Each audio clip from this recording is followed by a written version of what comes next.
রাজ্যে প্রথম দফায় ভোট রয়েছে উত্তরবঙ্গের ৩ জেলায়। নির্বাচনী প্রচারে আগামী সপ্তাহেই উত্তরবঙ্গ সফরে আসতে পারেন তৃণমূল সুপ্রিম তথা রাজ্যের মুখ্যমন্ত্রী মমতা বন্দ্যোপাধ্যায়। রবিবার জলপাইগুড়ি জেলার জাবরাভিটা এলাকার দুটি মাঠ পরিদর্শন করলেন শিলিগুড়ির মেয়র গৌতম দেব।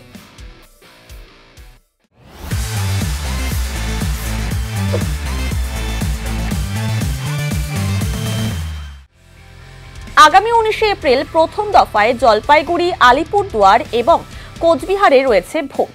সূত্রের খবর, এই 3 জেলায় 6টি নির্বাচনী জনসভা করবেন রাজ্যের মুখ্যমন্ত্রী। সে কারণে রবিবার জাবরাভিটা এলাকার দুটি মাঠ পরিদর্শন করলেন শিলিগুড়ি পুর নিগমের মেয়র গৌতম দেব সহ অন্যান্য তৃণমূল নেতৃত্বরা।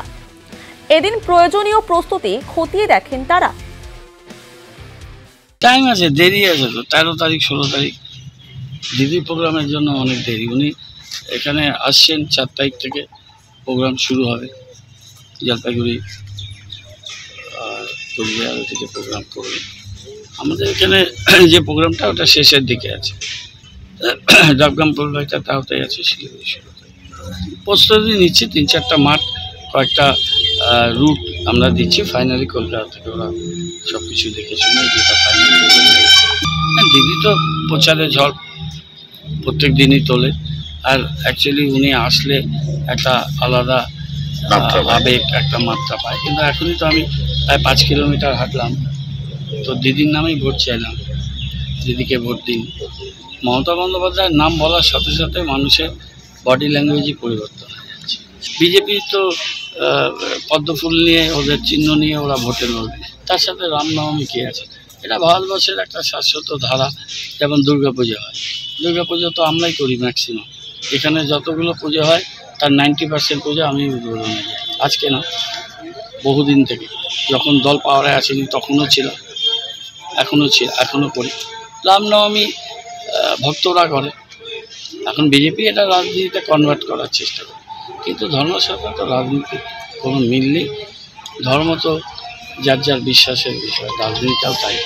দুটোর মধ্যে একটা সীমা রেখা থাকতে হচ্ছে। নির্বাচনী বিধির মধ্যে যায় নির্বাচন কমিশন, এবং বিশেষ করে পরবর্তীকালে যে দুজন নির্বাচন কমিশনের নিয়োগ করা হয়েছে, কীভাবে নিয়োগ করা হয়েছে, এবং একজন নির্বাচন কমিশনার তিনি কিছু কাজ করতে রাজি হননি থেকে তিনি রিজাইন করেছেন। তারপর তারা ইউনিল্যাটারালি এই ইলেকশন কমিশনার অ্যাপয়েন্টমেন্ট করেছেন। অনেকগুলো মামলা পেন্ডিং আছে, কিন্তু যেহেতু ইলেকশন প্রসিডিওর স্টার্ট হয়ে গেলে সাধারণত কোর্ট সেখানে ইন্টারফেয়ার করে না।